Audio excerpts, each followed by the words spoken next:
Hello, friend. Just want to come in here and talk real quickly about anger, rage. I'm recording this on April 25th, in the middle of the great Aries stellium. And I feel like what's coming up with that, stellium is when we have three or more planets or bodies in the same sign. Right now we have the Sun, Mercury, Mars, Neptune, Saturn, and Chiron all in Aries. So that's a lot of fire energy. Aries is often about ourself, how we relate to ourself, and also how we start things. Aries is also really full of life. Aries loves life. But the shadow side of it can be rage and anger because it's ruled by Mars. And with all this Aries energy, I feel like we're being asked to look at what's making us angry, where we have unexpressed rage. And often what's under that rage is grief that we have not given ourselves permission to feel. And so maybe there's something coming up for you in the last week or last week of April, or maybe the week prior, or after the new moon in Aries, where you're still moving through or wrestling with what has you angry or irritated. And it's important to not rush through that phase, to really sit with the anger and to find healthy ways to express it. Because I feel like we have to move through the ugly rage and integrate and alchemize that before we can get to the sacred rage. Because once we're in that space of sacred rage, the rage becomes an energy source for power. It allows us to embody our power more fully.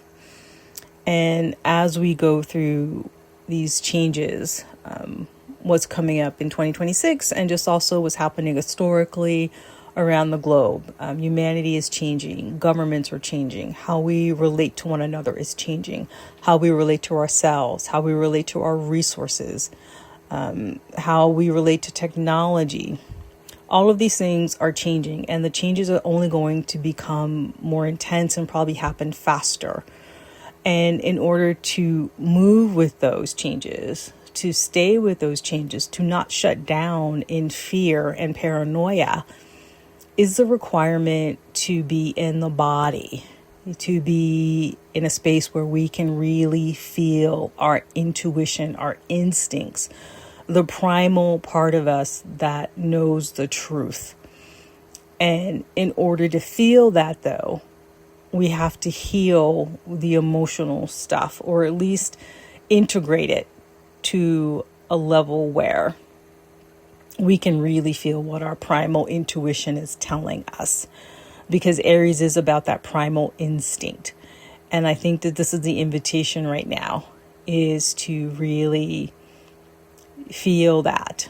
But to hear it clearly, we have to release the anger to get it out of the way, or move it into the space of it being the sacred rage, where it's about being inspired and motivated to move towards something, towards a future, and not away from something. Hopefully that makes sense. Just want to bring that to you real quickly. Hopefully you were taking care of yourself, staying hydrated, eating healthy food, exercising, getting fresh air, spending quality time alone with yourself, and also quality time with loved ones, friends, family. Spend that time, quality time, in real life, face to face with people, and in your online communities where you have love and support. It's all important. It all serves. And continue to get the support that you need. Work with, the healers that I have offerings, and there'll be links down to that below. But there are all kinds of healers out there, massage workers, body workers. Find therapists if you need to find a therapist. Continue to work with your therapist if you already have one.